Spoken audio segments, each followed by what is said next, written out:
शके तुम्ही सांभाळणे संते भय निरसले खंते पांडुरंगा करो प्रथम नमन पांडुरंगा करो प्रथम नमन पांडुरंगा करो प्रथम नमन पांडुरंगा करो प्रथम नमन दुसरे चरण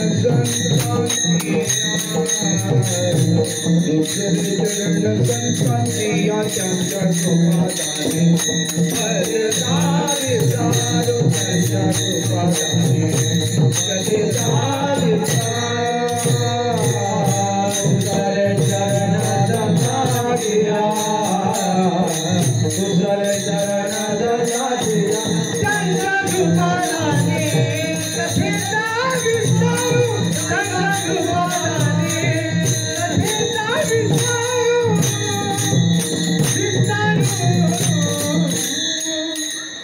पांडुरंग करो प्रथम नमन दुसरे चरणात संतांचे या त्यांच्या कृपादाने कथेचा विस्तारो बाबाजी सद्गुरु दास तुका समचरणम सरोजम सांद्र नीलाबुला पुंजगन पाणी मंडल मंडलानां करुण तुलसी माला कंदरम कंचन नेत्रम सदय धवलहासं विठ्ठलं चिन्तयामि ब्रह्मानंदं परम सुखदं केवलं ज्ञानमूर्ति द्वन्द्वातीतं गगन सदृशं तत्त्वमस्यादिलक्ष्यम् एकं नित्यं विमलमचलं सर्वधी साक्षीभूतं भावातीतं त्रिगुणरहितं सद्गुरुं प्रणमामि। आता हृदया फुले चौपाळूया भलेवरी बैसव पावले श्री गुरूंची किंवा आत्मरूप गणेशु केलिया स्मरण होय सकळ विद्येचे अधिकरण तेची बंधू श्री चरण श्री गुरूंचे ते नमस्कारोनी आता ओम नमो ज्ञानेश्वर ओम नमो ज्ञानेश्वर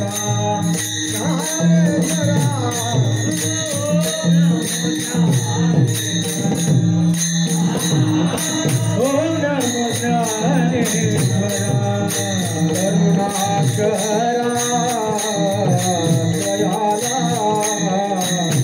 करुणाकरा दयाला करुणाकरा दया करुणाकरा दयाला करुणाकरा दया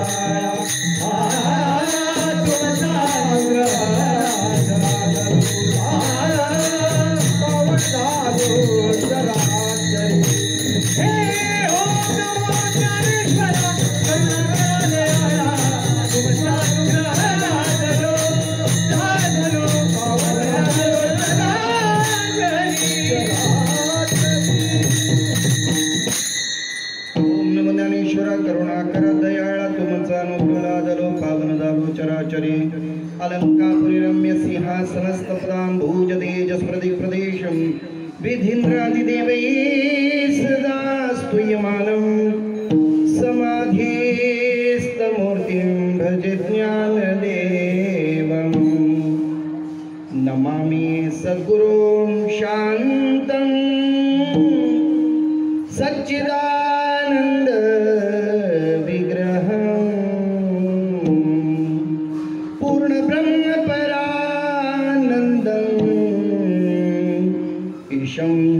आनंदी वल्लभं सद्गुरु सच्चिदानंदं केवलं करुणाकरं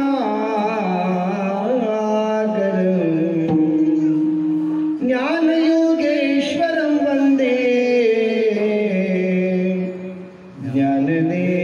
ज्ञानदेव पुनः पुनः विठाला विठाला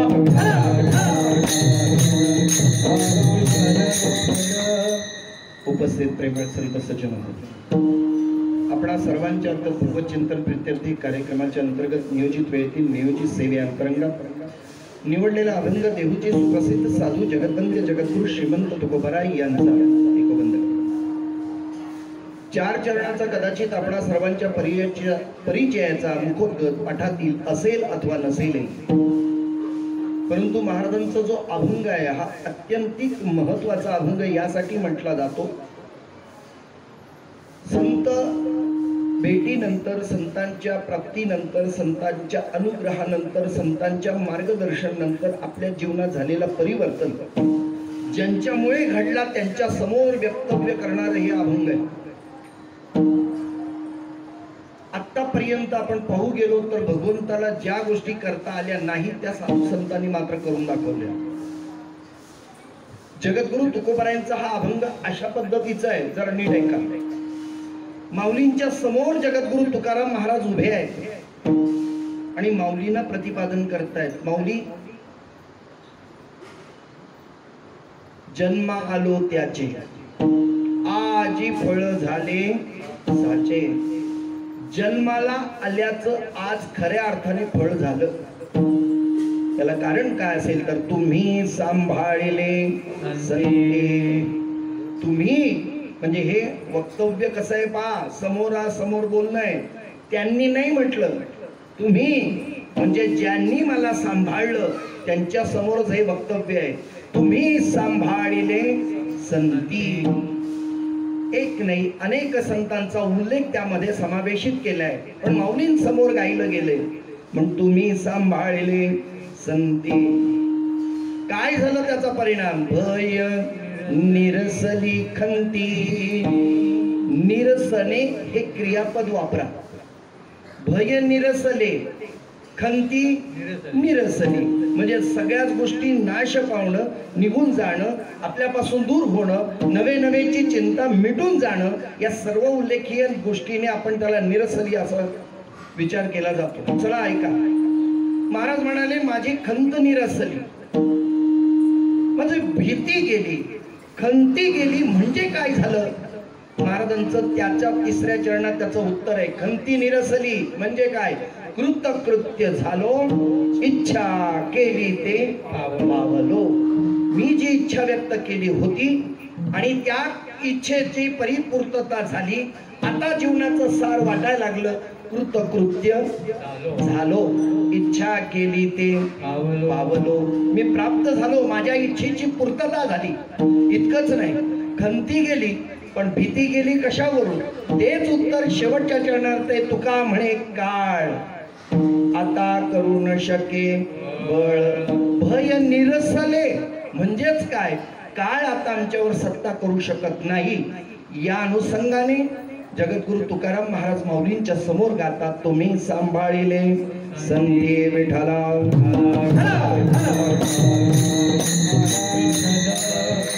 आता मी पुढे म्हणतोय, तुम्ही सगळ्यांनी मागावून म्हणायचंय.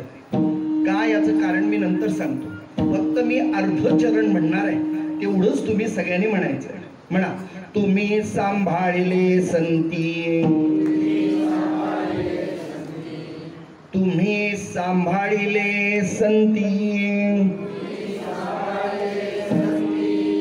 हे मी का म्हणून घेतो माहिती आहे? उद्या कीर्तनकार आले आणि त्यांनी विचारलं कालचा अभंग काय होता, तर एवढं तरी सांगा. नाही तर मग काय मी नव्हतो. जाऊ द्या, म्हणा एकदा परत, तुम्ही सांभाळिले संते. आता हे वाक्य तुमचं पाठ झालं. आता मी फक्त असं हात वर केलं की तुम्ही तेवढंच म्हणा. त्याचा परिणाम काय आहे? या अभंगाशी ते चरण किती प्रभावीपणे ते जोडलं गेलंय, परिणाम दृष्ट्या ते जोडलं गेलंय हे आपल्याला समजेल.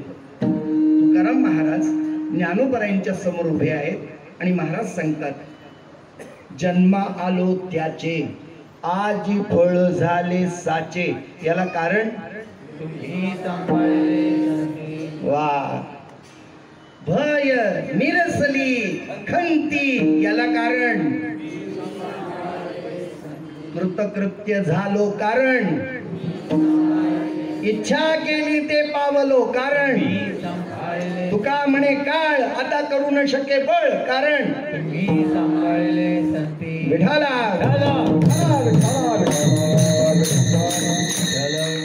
संतांनी सांभाळल्यानंतर एवढ्या उपरोक्त गोष्टी आमच्या जीवनात अनुभवास येतात.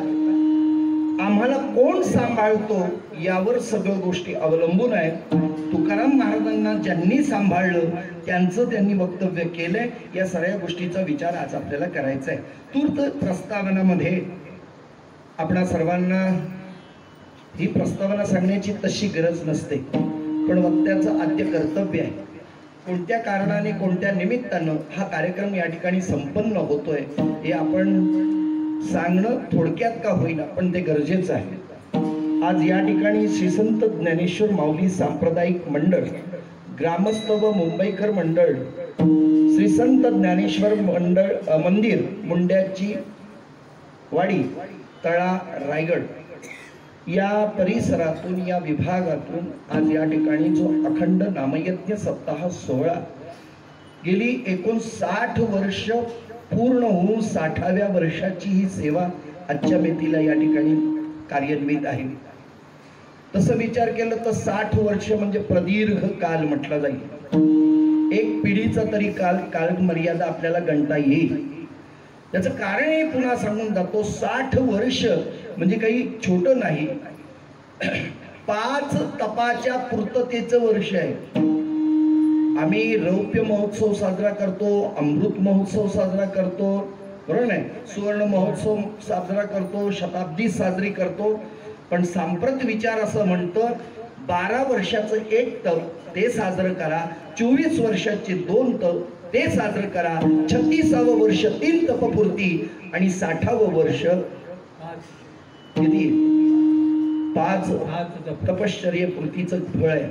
महाराज आज या ठिकाणी जी मंडळी कार्यान्वित आहेत, या ठिकाणी पदाधिकारी आहेत, ज्यांच्याकडे ही कार्यप्रणाली सिद्ध आहे, त्यांना सगळ्यांना माझं साष्टांग प्रणिपात.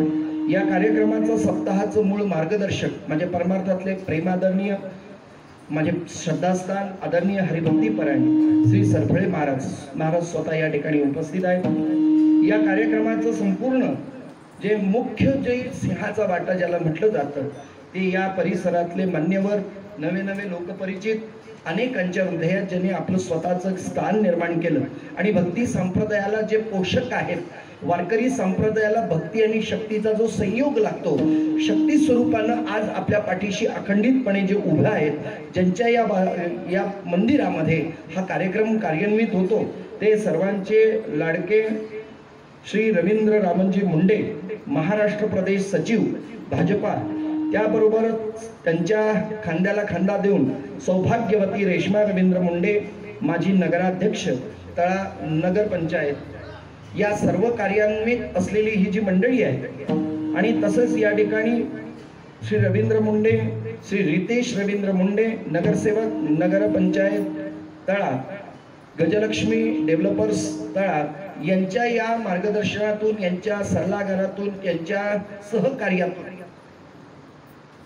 संपन्न होणारा हा सप्ताह योजनेत परिपूर्ततेकडे जात असताना मी पुन्हा एकदा म्हणतो, 2 संतांच्या पुण्यतिथीचा अर्थातच हा निर्वाणाचा काळ आपल्या संप्रदायाला मिळाला, या सप्ताहाला मिळाला. एक जगद्गुरु तुकाराम महाराजांचं बीजेचा कार्यक्रम, अर्थातच वैकुंठ गमनाचा कार्यक्रम आणि नाथ महाराजांच्या नाथ षष्टीचा कार्यक्रम, हे 2 स्थानिक कीर्तनकारांच्या मुखातून ज्यांचं वक्तव्य केलं जातं, ज्यांचे अभंग गायले जातात, ज्यांच्यापासून आम्हाला प्रेरणा मिळते, अशा श्रद्धेय या संप्रदायाचे बुजुर्ग म्हणा, अधर्यू म्हणा, नवे संप्रदायाचे प्रमुख स्थान ज्याला म्हटलं जातं, या संतांकडून आम्हाला काहीतरी घेता येतं. नेमकं काय घेता येतं तर पहिलं पहा, ज्ञानोबराय म्हणजे ज्ञानाचं सागर आहे.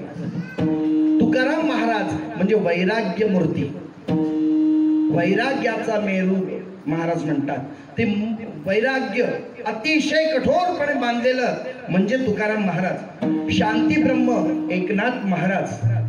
भक्ती ज्यांच्याकडून आपल्याला सिद्ध होते, प्राप्त होते, ते भक्तीचं सागर ज्याला म्हटलं जातं ते नामदेव महाराज. आणि या संपूर्ण संत संमेलनामध्ये सर्वश्रेष्ठ शिरोमणी म्हणून ज्यांचा उल्लेख केला जातो ते निळोबाराय, ज्याला गुरु निष्ठा ही आपल्याला पाहायला मिळते. म्हणून सांप्रत विचारातून या 2 गोष्टीला आपल्याला प्राधान्य देत हा कार्यक्रम संपन्न होतोय.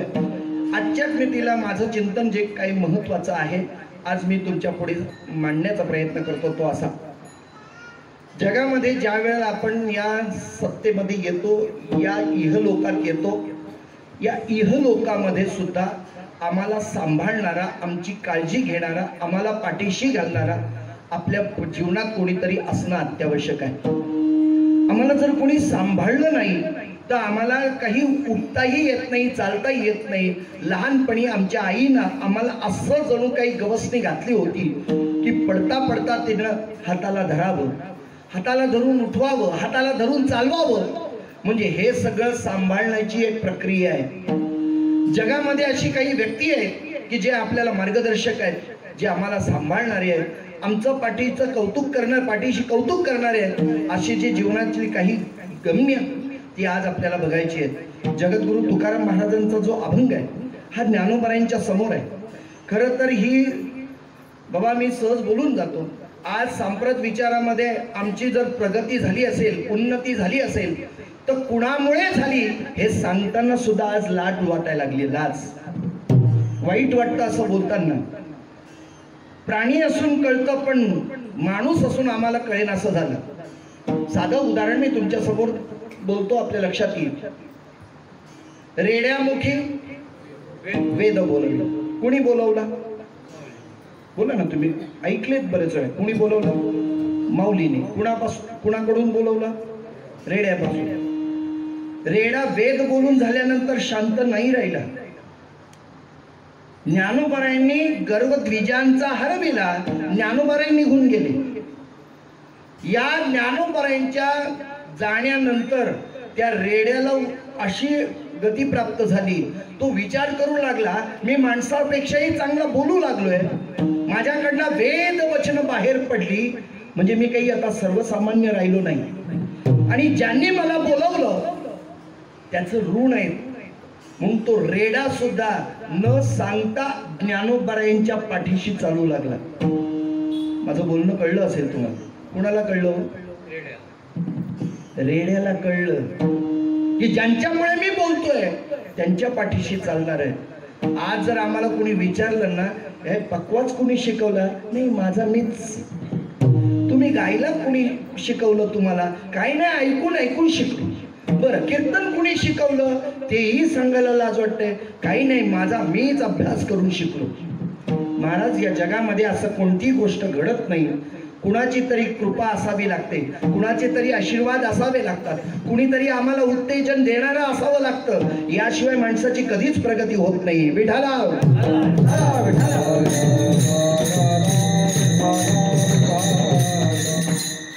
प्रत्यक्ष माझ्या मारुतीरायाची किती उंची आहे, केवढी भरारी मारू शकतो. या समुद्राचं उल्लंघन करू शकेल एवढी ताकद असून सुद्धा निस्तेज असलेल्या मारुतीरायाला महाराज या सुग्रीवांनी आदेश दिला, तू करू शकतोस. हे म्हटल्याबरोबर मारुतीरायांनी छलांग मारली. जय श्रीराम. देवाचं नाव घेतलं नाही, उल्लंघन केलं. कुणाला तरी कुणीतरी आम्हाला पाठीशी थाप देणारा, आम्हाला उत्तेजित करणारा असावा लागतो महाराज, असावा लागतो. या जगामध्ये आमच्यामध्ये परिवर्तन करणार कुणीतरी असतंच. मी याहीपेक्षा दोन भागामध्ये बोलतो. एक वेळ देवाला आपल्याला परिवर्तन करता येत नाही, पण संत मात्र आपल्यात परिवर्तन केल्याशिवाय राहत नाही. वेडाला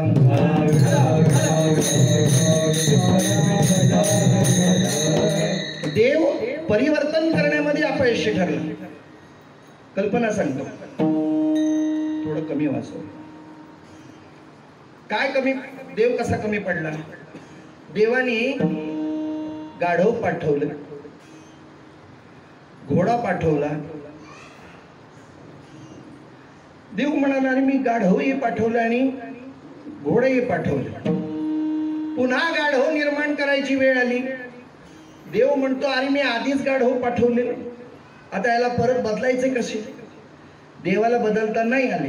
पण तुकाराम महाराजांचं प्रमाण ऐका. काय म्हणतात तुकाराम महाराज? गाढवाचे घोडे आम्ही करू दृष्टी पुढे. आम्ही एक नजर टाकली ना तरी त्या गाढवाचं घोडे होऊ शकतात, म्हणजे संत प्रक्रियेमध्ये बदल करतात. जे काम देवाला करता येत नाही ते संत करतात. अगदी थोडक्यात सांगायचं झालं तर आपल्या सगळ्यांना माहिती असलेलं उदाहरण देतोय, म्हणजे मला का मुद्दाम बोलायचं आहे, आमच्यामध्ये परिवर्तन करायचं आहे हे फक्त आणि फक्त संत करतात. हा सिद्धांत लक्षात ठेवा. ब्रह्मदेवाने माणसाला निर्माण केलं आणि खाली पाठवलं. आपली आकृती प्रकृती तयार केली, आपल्याला खाली सोडलं. पण ब्रह्मदेवाला काही सांगायचं होतं ते राहून गेलं. ब्रह्मदेवाने विचार केला, माणसाला काहीतरी नियम दिला पाहिजे. जर माणूस नियमाप्रमाणे वागला नाही तर तो पशु ठरतो. समीकरण मी तयार करतो, तुम्ही लक्ष देऊन ऐका आणि पहा. मनुष्य वजा नेम, मनुष्य वजा नेम म्हणजे पशु. म्हणजे काय? माणसाला जर नेम नसतील तर माणूस काय आहे? पशु आहे. पशु. काही नेमाविण अन्न खाये तोची श्वान. काही नेमाविण माणूस जर खात असेल तर तो श्वान म्हटले, म्हणजे नेम माणसाला सांगायचं राहिलं. ब्रह्मदेवाने विचार केला, सांगूया आपण त्याला. म्हणून वरून खाली बैल चालला होता, बैलाला पाठवण्यात आलं. बैलाजवळ निरोप दिला की माणसाला जाऊन सांग. काय आहे? काही संस्थेचे म्हणा, काही आपल्या दिंडीचे म्हणा, काही कार्यकारिणीचे काही म्हणा, आपल्याला नियम आणि अटी लागू असतात. अगदी कोणताही मोबाईलचा ॲप ॲक्सेप्ट करायचा झाला तर तुम्हाला आय ॲग्री म्हणून त्याच्यावर क्लिक करावं लागतं, तेव्हा तो ॲक्सेप्ट होतो. म्हणजे परवानगी तुम्हाला द्यावी लागते. नियमाचं मी पालन करेन असं म्हणावं लागतं. याचा अर्थ नियम पाळावेच लागतात. माणसाजवळ नियम पाठवताना बैलाला पाठवलं आणि बैलाजवळ नियम काय दिला तो नीट ऐका. बैलाला सांगितलं होतं, जाऊन खाली माणसाला सांग, दोनदा आंघोळ कर आणि एकदा जेव. किती सांगितलं होतं? दोनदा. तुम्ही बोलत तर चला. दोनदा आंघोळ कर आणि एकदा जेव. कुणाला निरोप दिला होता? बैलाला. बोलून चालून तो बैलच. वरून खाली आला, येता येता काहीतरी दोन आणि काहीतरी एक असं उद्गार काढून त्या बैलाने माणसाला निरोप दिला, माणसा देवाचा तुला निरोप आहे, तू दोनदा जेव आणि एकदा आंघोळ कर. बरोबर आहे ना? आपण फॉलो तर हेच करतोय. किती वेळा आंघोळ करायला सांगितली होती? दोनदा. जेवायला किती सांगितलं होतं? एकदा. पण बैलांनी काय निरोप दिला हो? दोनदा जेव आणि एकदा आंघोळ कर. शेवटी ब्रह्मदेवानी त्या बैलाला शाप दिला आणि सांगितलं, चुकीचा निरोप पाठवलास. तुला माहित नाही माणूस आहे तो, त्याला किती खायला लागतं हे मला माहिती होतं, म्हणून मी एक टाइम त्याला जेवायची परवानगी देत होतो. तू किती वेळा दिलीस? 2 वेळा. बरं, हा माणूस तिथे त्याचा कधीही पोट भरत नाही. तो अन्न खातो तर खातोच, अन्न खातो, पण माणसं सोडून, म्हणजे माणसं सोडून मी बोलतोय परत, पशु सुद्धा खायला कमी करत नाही. अहो इतकंच काय, माणूस खायला लागला तर चारा खातो. आता जाऊ द्या ना, चारा घोटाळा बघा. सिमेंट खातो, रेती खातो, खडी खातो, कोळसा खातो, काय खात नाही माणूस. टेबला वरून खातो, टेबला. आता हे खाणं काय कमी आहे का? म्हणून ते डिपार्टमेंटला खातच हे नाव पडले. कळलं? आपल्या लक्षात आलं असेल. मला जास्त विस्तारित करायचं नाही. माणसाला सांगितलं 2 वेळा नाही आंघोळ कर, ही शुद्धीचं कारण सांगितलं आणि 1 वेळा जेव असं सांगितलं होतं. बैलाने चुकीचा निरोप दिला म्हणून बैलाला शाप दिला. निरोप चुकीचा दिलास म्हणून तुझी जबाबदारी आहे. आता माणसाच्या साठी लागणारं अन्न तयार करण्याकरता तुला राबावं लागेल. म्हणून शेतात बैल राबतो, याला कारण चुकीचा निरोप आहे. विडाला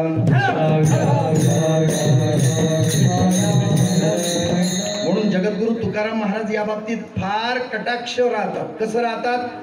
तुका म्हणे मज धाडिले निरोपा, पण कसं म्हणतात? दोही ठाई तुका नाही पडो दे तर चुका. जगद्गुरु तुकाराम महाराज याची जबाबदारी घेत. तसं असं म्हटलं तर देवाला परिवर्तन नाही करता आलं, हे निश्चित आहे. देव परिवर्तन नाही करू शकला. पण संत मात्र तुमच्यात आणि माझ्यात परिवर्तन करण्यामध्ये यशस्वी ठरले. मी तुम्हाला एक प्रश्न विचारतो. वाल्या कोळी नारदाकडे जो धावून आला होता तो काही आरती करायला आला होता की मारायला? तुमचं काय म्हणणं आहे, बोला ना. मारायला. त्या वाल्या कोळ्याचा ज्या विचाराने तो आला होता त्या विचारांचं परिवर्तन केलं कुणी? नारदाने. काय विचार बदलले? त्याला विचारलं, हे सगळं हत्या करतोयस हे कुणासाठी? एवढंच विचारलं. तो म्हणतो बायको मुलांसाठी. बरं घरी जाऊन विचारते तुझ्या पापाचे वाटेकरी होतात का? ते होत नाही त्याची खात्री झाली. तो परत आला आणि नारदाला सांगितलं तुम्ही म्हटल्याप्रमाणे झालं, माझे पापाचे वाटेकरी कोणी होत नाही, आता तुम्ही जे सांगाल ते मी करेन.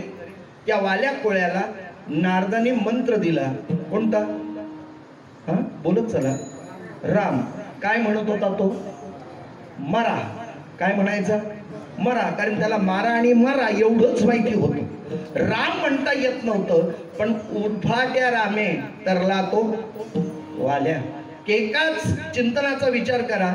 हे राम असू द्या नाही तर मरा असू द्या, या उच्चाराने मरा मरा मरा मरा मरा मरा कळतं ना आपल्याला. इतक्या वेगाने म्हटल्यावर त्याचा बरोबर राम राम राम होऊ लागला आणि त्याच्याकडनं तपश्चर्या घडली आणि लिहिले रामायण. रामाधी रामामध्ये राम जन्माला आलं नाही त्याच्या अगोदर हे वाल्या कोळ्यांनी ग्रंथ तयार केलं. इतकंच नाही, बोलीला वाल्मिक तैसेची करीन वर्तून दावीन म्हणे नामा. या न्यायानं ज्या वाल्या कोळ्यांनी जो ग्रंथ निर्माण केला ते रामायण. तसं विचार केला तर या भारतीय संस्कृतीचा मुख्य ग्रंथ ज्याचं म्हटलं जातं त्या रामायणाचं लेखक कोण? एक गुंड. कल्पना करा. पण तो गुंड राहिला नाही, त्याच्यामध्ये परिवर्तन झालं. आतून बाहेरून त्याला परिवर्तित केलं. महाराज म्हणतात हे परिवर्तन आज आपल्याला अपेक्षित आहे. माणूस कधीही वाईट नसतो. माणसातलं अंतरंग आहे, ज्याची अंतर्बुद्धी आहे ती वाईट आहे. या दुर्बुद्धीचा विचार बाजूला काढला तर माणूस तसा चांगला आहे. म्हणून ज्ञानोबाराय प्रार्थना करताना काय म्हणतात? दुरितांचे तिबीर जाओ, किंवा जे घळांची व्यंकटेसांडो, म्हणजे वाईटपणा जाऊ दे. यासाठी माणसामध्ये परिवर्तन करणारे या जगामध्ये दुसरं कोणीच नाही. परिवर्तन करणारे फक्त आणि फक्त संत आहेत. कसे परिवर्तन करतात यासाठीचं उदाहरण मी मगाचं दिलेलं त्यालाच पुढे नेतो. लोखंडे आडनावाचे कोणी आहेत का इथं?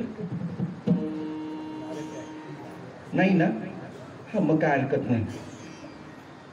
लोखंडे भावकी त्यांची एकदा मीटिंग झाली. त्या लोखंडे भावकीनं विचार मांडला, आपल्या परिसरात आपली जात नष्ट करायला एक माणूस आलाय. तो आपली जात सगळी नष्ट करतो. म्हणे तो कोण आहे असा? म्हणे परीस नावाचा माणूस आहे. कळतं ना आपल्या सगळ्या? कोण आहे तो? परीस. तो आम्हाला लागला रे लागला की आमची काय बदलते? जात बदलते. लोखंडेच्या ऐवजी काय होतं? सोनं. म्हणे हो, तो आहे तरी कुठं? तो परीस असतो कुठं? तो म्हणे कीर्तनाला जातो. कुठं जातो? मुंड्याच्या आळीला. बरं, कीर्तनात आल्यावर सर्वांच्या मागून जातो, एकटाच राहतो. लोखंडे भावकीने ठरवलं अशा माणसाला आपण जिवंत ठेवायचं नाही. आपली जात नष्ट करणाऱ्यालाच आपण नष्ट करायचा. सगळे लोखंडे भावकी निघाली. मी ती नाही म्हणत, घरातली लोखंडे. पहार, कुऱ्हाड, हातोडा, छिन्नी, बरोबर की नाही, चूक, हे सगळं या लोखंडे भावकी सगळ्या निघाल्या. कशाला? परीसाला मारण्याकरता. कीर्तन संपलं, सगळे आपापल्या घरी गेले. परीस एकटाच काळू खातून जायला निघाला आणि सगळीच्या सगळी भावकी आली आणि एकदा त्याच्यावर प्रहार केलं त्या परिसावर. काय झालं असेल? बोला लवकर, बोला. अहो, सोनं झालं ना. ज्ञानोबारायांची ओवी सांगतोय मी. आगा फोडावया लागी लोह मे परिसाचे अंगी, ते मिळतेचे प्रसंगी सोनेची होय. तुम्ही संतांकडे कसंही जा, चांगल्या हेतूने जा किंवा वाईट हेतूने जा, संत तुमचं कल्याण केल्याशिवाय राहत नाही. विठाला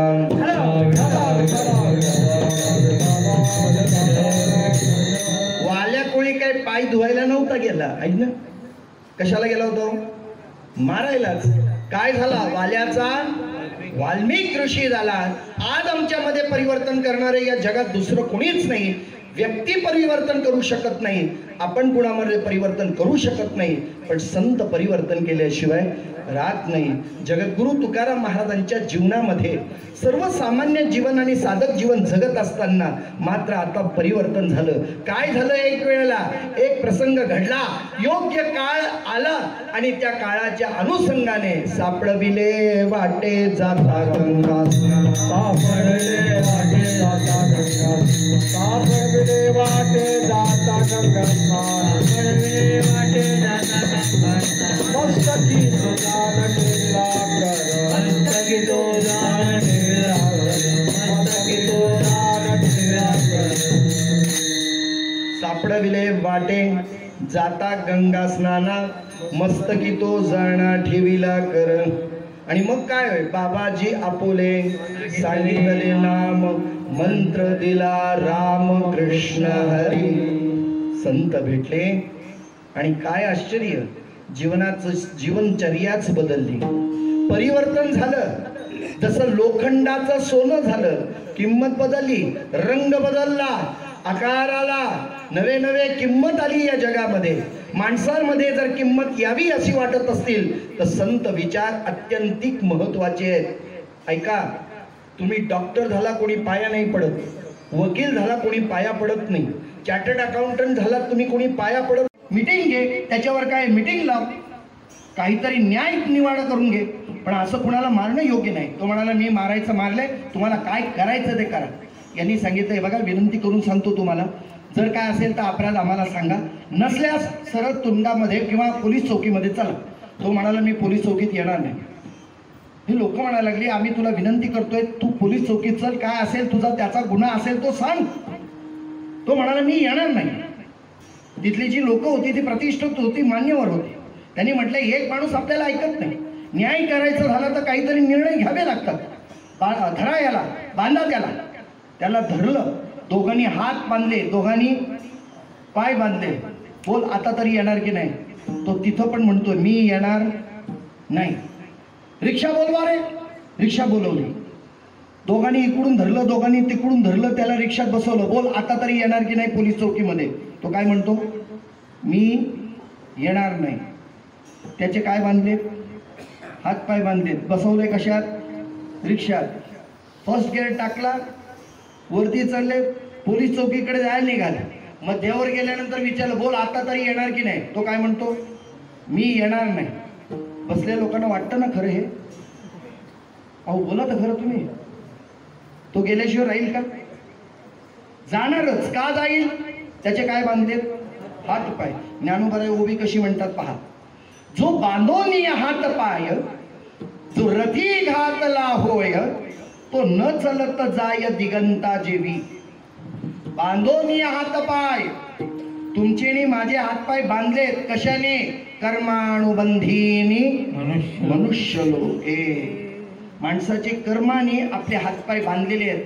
आपण जरी नाही म्हटलं तरी केले कर्म झाले, त्याची भोगा आले, परत भोगायला आम्हाला यावंच लागणार. म्हणून आताच काय करायचं ना ते चांगले कर्म करा.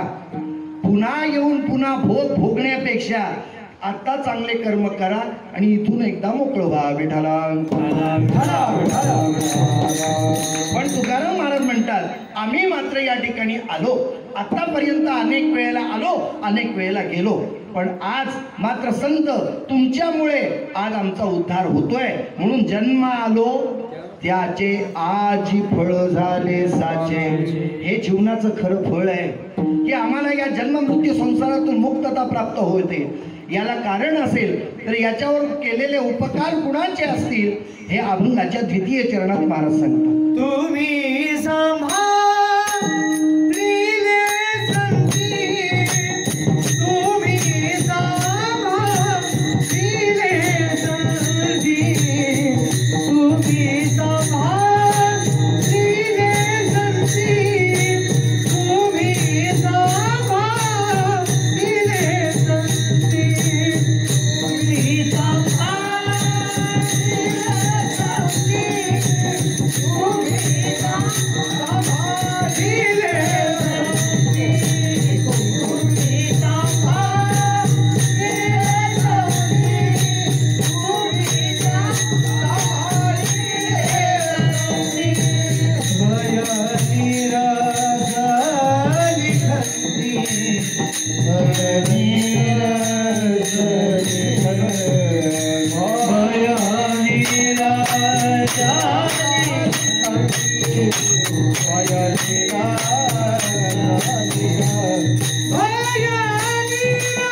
आलो त्याचे आजी फळ झाले साचे फळ झालं म्हणजे काय झालं? तुम्ही सांभाळले संधी. संत तुम्हाला आणि मला सांभाळतात. त्याला काही प्रमाण देता येईल का हो? सांभाळणं म्हणजे कसं सांभाळत असतील? तैसे मज येते सांभाळीत तैसे मज येते सांभाळीत तैसे मज येते सांभाळीत तैसे मज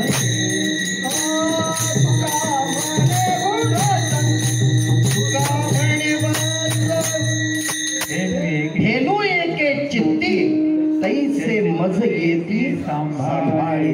आता ऐका, तुका म्हणे वत्स धेनू एके चित्ती तैसे मज येती सांभाळीत. कसे सांभाळतात संत? उदाहरण दिले तुकोबारायांनी. प्रमाण ऐका. त्या अभंगामध्ये असं पाहिलं गेलं, एक आई आपल्या बाळाच्या ओढीनं शेताची कामं उरकून घराकडे यायला निघाली. एक गाय रानातून चरून येऊन आपल्या वासराच्या निमित्तानं ती घराकडे यायला निघाली. दोघही एकाच वेळेला घराकडे यायला निघाले आणि काय आकस्मित घडलं? ज्या घरात बाईचं मूल होतं आणि ज्या गोठ्यात गाईचं वासरू होतं त्या घराला आणि त्या वाड्याला चहूबाजूनी आगीनं वेढलं. आगीचा लोट असा पुढे येताना वर दिसत होता आणि त्याच वेळेला त्या बाईची ने त्या गाईची पावलं झप झप झप झप चालायला लागली. घराकडे येऊन पाहतात तर काय, संपूर्ण घर आगीनं वेढलं गेलं होतं. घराला लागून तो गोठा असल्या कारणाने, तोही पेंड्याचाच असल्यामुळे त्याने सुद्धा आग पकडली होती. आणि त्यावेळेला अख्खं गाव, जेवढी माणसं उपस्थित होती त्यांनी पाणी घेऊन आग विझवण्याच्या प्रयत्नात. ती बाई ओरडून ओरडून सांगते, माझं बाळ आत आहे, माझं बाळ आत आहे, माझ्या बाळाला कुणीतरी काढा. म्हणत म्हणत ती पुढे येत होती. लोक तिला मागे नेत होती. थांब ग बाई, आम्ही तेच करतोय. बाळाला वाचवण्यासाठी सगळं गाव प्रयत्न करत होतं. मात्र गाईचं वासरू आत होतं. हंबरडा फोडणारं ते वासरू, गाईने हंबरडा सुरुवात केली. त्या वासराला धीर देत चारी बाजूने गाईने 2-3 वेळा फेऱ्या मारल्या. शेवटी एक जागा बघितली आणि स्वतःला झोकून दिलं. आत गेलेली गाईनं आपल्या शिंगेनं त्याचा दावा होता तो मुळासकट उपटला. म्हणजे ते खुंटाच बाजूला केला. त्या गाईला आपल्या स्वतःची इच्छा प्रबळ केली आणि जिथून जागा मिळेल तिथून त्या बाळाला सुरक्षित बाहेर काढलं. गाईनं आपल्या बाळाचं प्राण वाचवण्याकरता स्वतःला आगीत झोकून दिलं आणि बाळाचं प्राण वाचवलं. बाई फक्त ओरडत बसली. तिला काही करता आलं नाही. तिनं प्रयत्न केला असता तरी लोकांनी तिला तसा प्रयत्न करू दिला नसता. शेवटी घडलं तेच दृश्य समोर आलं. बाईचं जे बाळ होतं पाळण्यात जळून खाक झालं. गाईचं वासरू सुखरूप बाहेर गेलं. गाईनं जसं स्वतःला झोकून दिलं तसं संतांनी तुमच्या आणि माझ्यासाठी आपल्या कल्याणाकरता आले. घरज्या वैकुंठी, वैकुंठात होते, खाली आले, मृत्यू लोकात आले. मृत्यू लोकातले सगळे आघात स्वतःवर सहन केले आणि तुमचा आणि माझा उद्धार केला. म्हणून महाराज म्हणतात, तैशे मज येती सांभाळे. संत सांभाळतात म्हणजे उगाच नाही सांभाळत महाराज. आपलं पण सांभाळणं असतं. माहिती आहे तुम्हाला? तुम्हाला कळेल असं बोलू का? गावाखेड्याकडचं उदाहरण आहे म्हणून बोलतो. 3 प्रकारे जन्माला येण्याची कारणं आहेत. नीट ऐका. 1 अनिष्ट प्रारब्ध, स्वइच्छा प्रारब्ध आणि परेच्छा प्रारब्ध. तुमची माझी जन्माला येण्याच्या 3 गोष्टींमध्ये आपल्याला अनुसरित करता येतं. बघा, तुम्ही आणि मी परत जन्माला येणारच ही अनिच्छा प्रारब्धामध्ये आपण आहोत. आपल्या इच्छेनुसार चालत नाही. तुमची इच्छा असो नाहीतर नसो, तुम्हाला आणि मला परत जन्माला यावंच लागेल. हे निर्णय आहे. निर्णय. संतांच्या बाबतीत काय? स्वइच्छा प्रारब्ध. संत स्वइच्छेनं येतात आणि स्वइच्छेनं जातात. तुकाराम महाराजांचं कीर्तन आपण विजेचं ऐकलं असाल. देव न्यायला आला होता दशमीला देवाला पाहुणचार केला. दरदरीत पाण्या माझी रांधी येल्या कण्या. देवाला दशमीला थांबवलं. एकादशीचा जागर झाला. द्वादशीचं पारणं फेडलं गेलं आणि देवानी म्हटलं चला तुकाराम महाराज, किती दिवस थांबायचं मला. तुकाराम महाराज म्हणतात थांबा जरा, मी लोकांना विचारून येतो. लोकांना विचारलं का हो येताय का. लोक म्हणाले महाराज जाताना कमीत कमी एवढा तरी विचार करा, सोन्यासारखा सण पुढे पोळी खाण्याचा आलाय, तुम्ही गेलात कळतं ना आपल्याला, तुम्ही गेलात तरी आमच्या तोंडातलं हा फळ म्हणजे हे सुख घालवाल. लोकांनी म्हटलं ठीक आहे, यांना पोळ्या खाऊ द्या. चांगली माणसं थोडा विचार आपला वाढवतात. कधी कधी माणसं मरतानाही विचार करतात की आपल्यामुळे काही अडचण होऊ नये. तुकाराम महाराजांनी पौर्णिमा होळी सण होऊ दिला आणि मग विचारलं आता निघायचं का. सगळ्या लोकांना विचारलं, पण लोकांनी एक एक कारण समोर केली आणि येण्यास नकार दिला. तुकाराम महाराजांना वाटलं बस आता पौर्णिमा झाली, प्रतिपदा झाली, आता विजेच्या दिवशीचा विचार तो डोक्यासमोर आला. आणि मग तुकाराम महाराजांनी सगळ्यांना विचारून कोणी येईना म्हणून स्वपत्नीला विचारलं, काय ग आवडे तू तरी येतेस का. आवडीनं लगेच उत्तर दिलं, आले असते पण म्हैस गर्भात आहे, तिचं बाळणपण कोण करेल. शेवटी म्हशीसाठी तिला थांबावं लागलं. मग माझ्या रामेश्वर भट्टांनी